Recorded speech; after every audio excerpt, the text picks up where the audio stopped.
ഒത്തിരി കൂട്ടുകാരുടെ നിർബന്ധ പ്രകാരമാണ് ഞാൻ ഈ വീഡിയോ ചെയ്യുന്നത്. സിവിൽ എക്സൈസ് ഓഫീസർ എന്ന പരീക്ഷയുടെ കട്ട് ഓഫ് അവലോകനം ചെയ്യണം എന്ന് നിർബന്ധം സാഠ്യം ഒക്കെ ഞാൻ അഡ്മിന്റെ മെസ്സേജസിൽ കണ്ടു. സിവിൽ എക്സൈസ് ഓഫീസർ നല്ല പോസ്റ്റാണ്. കാര്യം +2 ലെവലാണ്. പ്രൊമോഷൻ ആയാൽ എന്താണ് പ്രിവെന്റീവ് ഓഫീസർ ആവാം, എക്സൈസ് പ്രിവെന്റീവ് ഓഫീസർ ആവാം, ശേഷം എക്സൈസ് എക്സൈസ് ഓഫീസർ ഒക്കെ ആവാം, പിന്നെ അതിന് മുകളിലോട്ടൊക്കെ പോവാം. നല്ല ചാൻസ് ഉള്ള ജോലിയാണ്, നല്ല ജോലിയാണ്. കാരണം നിങ്ങൾ എവിടെ എടുത്തു കഴിഞ്ഞാൽ ഒരു പോലീസുകാരനെ കിട്ടും, ഒരു ഫയർഫോഴ്സുകാരനെ കാണാൻ പറ്റും, അല്ലെങ്കിൽ എന്താണ് ബീറ്റ് ഫോറസ്റ്റ്, അങ്ങനെ ഒരുപാട് പ്രൊസസ്സുകളുണ്ട്. പക്ഷെ ഒരു എക്സൈസുകാരനെ കിട്ടാൻ പാടാണ്. കാരണം ഈ ജോലി വളരെ ചുരുക്കം പേർക്ക് കിട്ടുള്ളൂ. കാരണം നിങ്ങളുടെ ജില്ലാതല നിയമനമാണ്, കുറച്ച് പാടാണ്. നിങ്ങൾ പെട്ടെന്ന് ഒരു ഏരിയ നോക്കിയാൽ എക്സൈസുകാരനെ കിട്ടത്തില്ല. നല്ല ജോലിയാണ്. അപ്പം ഇത് കട്ട് ഓഫ് കൂടുതലാണ്. ഞാൻ ഈ ക്യാപ്ഷനിൽ കൊടുത്ത പോലെ ഞങ്ങൾ ഭയക്കുന്നു, ഇതിന് കട്ട് ഓഫ് പറയാൻ ഭയപ്പെടുന്നു. കാരണം തിരിഞ്ഞും മറിഞ്ഞുമൊക്കെ വരാം. കഴിഞ്ഞ കട്ട് ഓഫുകൾ 55-ന് മേലെ കയറിയിട്ടില്ല എന്ന് നിങ്ങൾ കരുതരുത്. 2022 നടന്ന മെയിൻ പരീക്ഷയ്ക്ക് മുമ്പുണ്ടായിരുന്ന പ്രിലിംസ് പരീക്ഷയുടെ കട്ട് ഓഫ് ആണ് ഈ എഴുതിയിരിക്കുന്നത്. തിരുവനന്തപുരം 60.41 കയറിയിട്ടുണ്ട്. പ്രിലിംസ് ആയിരുന്നു, വലിയ ആൾക്കാരുടെ ലിസ്റ്റ് ഇട്ടതാണ്. എങ്കിലും ഞാൻ പറഞ്ഞ 60.41 മാർക്ക് അത്രയും കുട്ടികൾ വാങ്ങിച്ചിട്ടുണ്ടായിരുന്നു. സോ അതിന് ഇപ്പൊ നിങ്ങളെ ലിസ്റ്റ് ചിലപ്പോൾ ഇടുന്നത് എൻഡൂറൻസിന് മുമ്പ് 100-ന് 200-ന് ഇടയിലുള്ള ആൾക്കാരെയും 100 താഴെയുള്ള ആൾക്കാരെയൊക്കെ ഇടാൻ സാധ്യതയുണ്ട്. ഏതെങ്കിലുമൊക്കെ ജില്ലയിൽ കോമ്പറ്റീഷൻ ആളെണ്ണം കുറവുള്ള ജില്ലകൾ നോക്കുക. കൊല്ലത്ത് നിങ്ങളെ പരീക്ഷയ്ക്ക് ഇത്ര പേരെ കൺഫർമേഷൻ കൊടുത്തിട്ടുള്ളൂ. ഇവിടെ വയനാട്ടില് 5000 പേരേ ഉള്ളൂ. ആളെണ്ണം കുറവാണ്. ഈ പരീക്ഷ ഞാനും എഴുതിയതാണ്. 60-ന് പുറത്ത് ഒരു മാർക്ക്, നല്ലൊരു സാധ്യതയുള്ള ഫിസിക്കൽ തയ്യാറെടുക്കാൻ പറ്റിയ ഒരു മാർക്കാണ് 60-ന് പുറത്തുള്ള മാർക്ക്. 70-ന് പുറത്തുള്ള മാർക്കുകളുണ്ട്. അവരാരും ഈ ജോലി പ്രവേശിക്കുമെന്ന് ഞാൻ കരുതുന്നില്ല. അവരൊക്കെ മറ്റ് ജോലികൾ കിട്ടിപ്പോകും ആണ് സാധ്യത. കാരണം ട്രെയിനിങ് ഒക്കെ ഉള്ളത് കൊണ്ട് കുറച്ച് ബുദ്ധിമുട്ട്, അല്ല അതിന്റെ അത്രയും കഷ്ടപ്പെടാൻ താല്പര്യമില്ലായിരിക്കാം. എന്ന് വെച്ചാൽ അത്രത്തോളം പാടല്ല ഈ ജോലി, ഒരുപാട് നല്ല ജോലിയാണ്.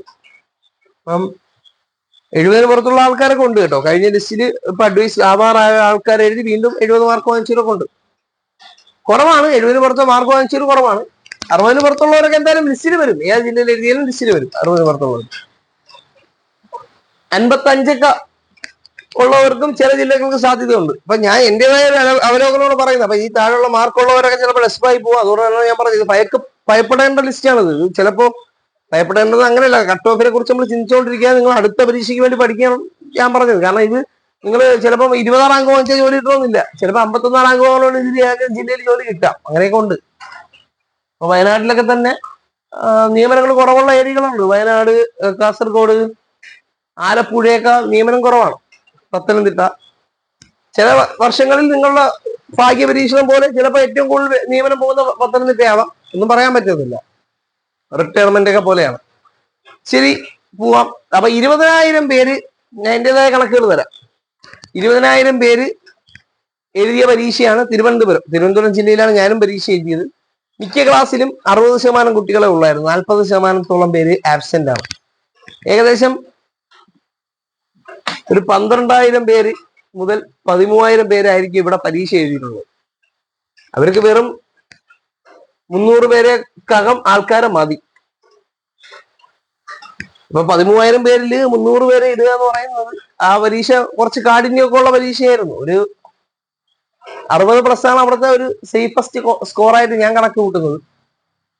പിന്നെ ഈ ഒരു കട്ട് ഓഫ് കുറച്ചുപേരെ ഉൾപ്പെടുത്തുമ്പോൾ കുറഞ്ഞേക്കാമെങ്കിലും 300 പേരെന്നൊക്കെ പറയുമ്പോൾ ഒരിക്കലും ഒരു 55, 58 അതിലപ്പുറം താഴോട്ട് പോകുമെന്ന് ഞാൻ പ്രതീക്ഷിക്കുന്നില്ല. ഏറ്റവും കുറഞ്ഞതാണ് 58 പറഞ്ഞത്. 58 എന്റെ ഒരു നിഗമന പ്രകാരം 58 അതിനപ്പുറം താഴോട്ട് പോകുന്നെങ്കിൽ ലിസ്റ്റ് വലിയ ലിസ്റ്റ് ആയിരിക്കും. കൊല്ലത്ത് ആൾക്കാരുടെ എണ്ണം കുറവാണ്. അതുകൊണ്ട് തന്നെ ഇത്രയും ആബ്സെന്റ് ചിലപ്പോൾ ഇവിടെ വരത്തില്ല, ആൾക്കാരുടെ എണ്ണം കുറവായതുകൊണ്ട്. എങ്കിലും അവിടെ കോമ്പറ്റീഷൻ കൂടാനുള്ള സാധ്യതയുണ്ട്. കൊല്ലത്ത് നല്ല കോമ്പറ്റീഷൻ ആണ്. ചിലപ്പോ ഈ 58 എന്നുള്ളത് ചിലപ്പോ ഒരു 56 വരെയൊക്കെ ഇവിടെ പോവാൻ സാധ്യത ഉണ്ട്. അതിലപ്പുറം താഴോട്ട് പോകുമെന്ന് ഞാൻ പ്രതീക്ഷിക്കുന്നില്ല. പത്തനംതിട്ട ആളെണ്ണം കുറവാണ്, സ്വാഭാവികമായും ഒരു 55 പ്രതീക്ഷിക്കാം. Alappuzha 55, same cut off. Actual cut off പറയാൻ നമ്മള് ഹിരൺ നിജാസ് പറയുന്ന പോലെ ആ പാട്ടിലുള്ള ആളൊന്നും അല്ല, അല്ലേ? തമ്പുരാനൊന്നും അല്ല അങ്ങനെ പറയാൻ. അപ്പൊ എന്നാലും നിങ്ങൾ റിക്വസ്റ്റ് കാരണം ഞാൻ ഇത് ചെയ്യുന്നതാണ്. കോട്ടയത്ത് 7500, ഈ സെയിം കട്ട് ഓഫ് 55. പിന്നെ കോട്ടയത്ത് കുറച്ച് കോമ്പറ്റീഷൻ ഉണ്ട്, സോ 56. ഇടുക്കി കോമ്പറ്റീഷൻ കുറച്ച് കുറവാണ്, 55 പ്രൊവൈഡ് ചെയ്യാം. എറണാകുളം 55 താഴെ നിന്നും വന്ന ജോലി സാധ്യതയ്ക്ക് വളരെ കുറവാണ്. സാഹചര്യം പോലെയുള്ള റിസർവേഷൻ ഇല്ലാത്തവർക്ക് സാഹചര്യം കുറവാണ്. പിന്നെ ഇവിടെ എറണാകുളത്തൊക്കെ നല്ല കൂടും, 60 ആയിരിക്കും കേട്ടോ. തിരുവനന്തപുരം പോലെയൊക്കെ 58-60 റേഞ്ച് ഒക്കെ പോകും.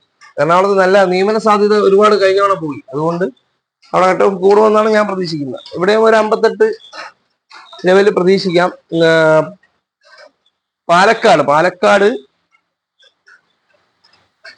ഒരു 57 പ്രതീക്ഷിക്കാം. മലപ്പുറം 5219 പേരെ ഉള്ളല്ലേ, അത് വളരെ കുറവാണ്. മലപ്പുറത്ത് ചിലപ്പോ 55 താഴെ പോയേക്കാം.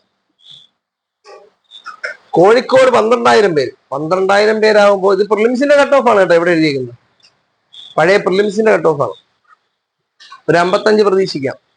വയനാട് വേണമെങ്കിൽ ഒരു 50 റേഞ്ച് പറയാം കേട്ടാ, ഒരു 50 റേഞ്ച് പറയാം. വയനാട് എപ്പോഴും കട്ട് ഓഫ് കുറവാണ്. കണ്ണൂര് 57, 58, 57 പ്രതീക്ഷിക്കാം. കാസർഗോഡും ഒരു 55 താഴെ പ്രതീക്ഷിക്കാം. ഇത് തന്നെയാണ് നിഗമനം. ഇതിൽ ഒരു ആക്ച്വലായിട്ട് പറയുകയാണെങ്കിൽ നിങ്ങൾ ഒരു 60+ അല്ലെങ്കിൽ 60 നിയർ ഇല്ലാത്ത ഒരാളാണെങ്കിൽ നിങ്ങൾ ലിസ്റ്റിൽ വന്നേക്കാം. ചിലപ്പോൾ ഏത് ജില്ലയിലായാലും ലിസ്റ്റിൽ വരാനുള്ള സാധ്യത ഉണ്ട്. ജോലി സാധ്യത കുറവായിരിക്കും. കിട്ടില്ല എന്ന് പറയുന്നില്ല, ചിലപ്പോൾ ഏതെങ്കിലും ഭാഗ്യവിധേനെ ചിലപ്പം കിട്ടിയേക്കാം. സോ 55 താഴെ ഉള്ളവരൊക്കെ അടുത്ത ടെസ്റ്റിന് വേണ്ടി പഠിക്കുക എന്നൊരു കാര്യമാണ് എനിക്ക് പറയാനുള്ളത്. നിങ്ങൾ ആ കിട്ടിയ മാർക്ക് മോശമല്ല, 50 അധികം മാർക്ക് കിട്ടിയത് ഒന്നും മോശമല്ല, നല്ല മാർക്ക് തന്നെയാണ്. ഇവിടെ സാധ്യതയുള്ള മറ്റു ടെസ്റ്റുകളുണ്ട്, അതിനുവേണ്ടി പ്രിപ്പയർ ചെയ്തുകൊണ്ടേ ഇരിക്കുക. ഈ ഇപ്പം വന്ന മാർക്ക് കുറഞ്ഞ ഏരിയകൾ ഇനി കൂട്ടി വാങ്ങാൻ നോക്കുക. 60 പുറത്ത് പോകും, പിന്നെ വീണ്ടും പഠിക്കുമ്പോൾ 70 എത്തും, അങ്ങനെയൊക്കെ വരും. പിന്നെ ഇപ്പോഴും എനിക്കൊരു ഉപദേശം എന്ന് വേണ്ട, ഒരു അനുഭവ പരിചയം വെച്ച് ഞാൻ പറയുന്ന ഒരു കാര്യം എന്ന് പറയാം. ആദ്യം നമ്മൾ കുറെ നാൾ BSc നോക്കും, ലിസ്റ്റിൽ പോലും വരാതെ അവസാനം സപ്ലിയിൽ വരും, പിന്നെ മെയിൻ ലിസ്റ്റിൽ ഏറ്റവും താഴെ വരും, നിയമനം കിട്ടൂല. നിർത്തിപ്പോകുന്നതാണ് ഏറ്റവും വലിയ അപകടം. ഇതിന്റെ പുറകെ കഷ്ടപ്പെട്ട് പുറകെ നടന്നവർ 5-6 വർഷം കഴിഞ്ഞാലും അവൻ ജോലി കയറിയിരിക്കും. അതാണ് ഇതിന്റെ ഒരു ചരിത്രം. ജോലി കയറാതെ പോയിട്ടുള്ള ആരുമില്ല. അല്ലാന്നുണ്ടെങ്കിൽ അവൻ പഠിച്ചിട്ടില്ലായിരിക്കണം. അതിനു വേണ്ടിയിട്ട് കഠിന ശ്രമം നടത്തി ഒരു പരീക്ഷയ്ക്ക് ഇപ്പൊ ഈ നിങ്ങൾ വാങ്ങിച്ചൊരു 55 മാർക്കൊന്നും ഇരിക്കട്ടെ, ചിലപ്പോൾ ലിസ്റ്റ് തന്നില്ലാന്നിരിക്കും, പക്ഷെ 55 നല്ല മാർക്കാണ്. വീണ്ടും പരിശ്രമിക്കുക. നമുക്ക് ഉണ്ടാകുന്ന മിസ്റ്റേക്കുകൾ തിരുത്തി പോവുക. നമുക്ക് ഒരു പരീക്ഷയ്ക്ക് ഒരു തെറ്റ് വന്നു കഴിഞ്ഞാൽ അടുത്ത പരീക്ഷയ്ക്ക് ആ തെറ്റ് വീണ്ടും നമ്മൾ ആവർത്തിക്കാൻ സാധ്യത കുറവാണ്. അപ്പൊ നമ്മളെ മാർക്ക് ബൂസ്റ്റ് ചെയ്തു വരുന്നത്. ഇതിലോട്ട് വീണ്ടും പിള്ളേർ വരാതെയൊന്നുമില്ല. 2K കട്സ് നിങ്ങൾ എടുത്തു നോക്ക്. 2K കട്സ് ആണ് ഇന്നും BSc നോക്കുന്നില്ല എന്ന് പറയുന്നത്. 2K കട്സ് ആണ് 2003-ലും 2004-ലും ഒക്കെ ജനിച്ച പിള്ളേരാണ് ആദ്യത്തെ റാങ്കുകളിൽ. സോ പഠനം വീണ്ടും ശക്തമായി മുന്നോട്ട് പൊക്കോണ്ടിരിക്കുക. ഇത് യുദ്ധമാണ്. വിജയിക്കും, ഫൈനലി വിജയമായിരിക്കും. ഇനി വിജയിച്ച് ജോലി വാങ്ങിച്ചു കഴിഞ്ഞാൽ പോലും പിന്നെ നമ്മളെ ജീവിതത്തിൽ വിജയപരാജയങ്ങൾ വന്നുകൊണ്ടിരിക്കും, ഇല്ലേ?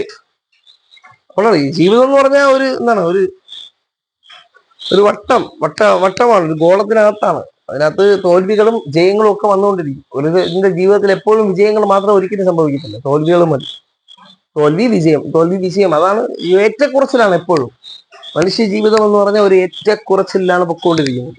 പൾസ്. ഓക്കെ.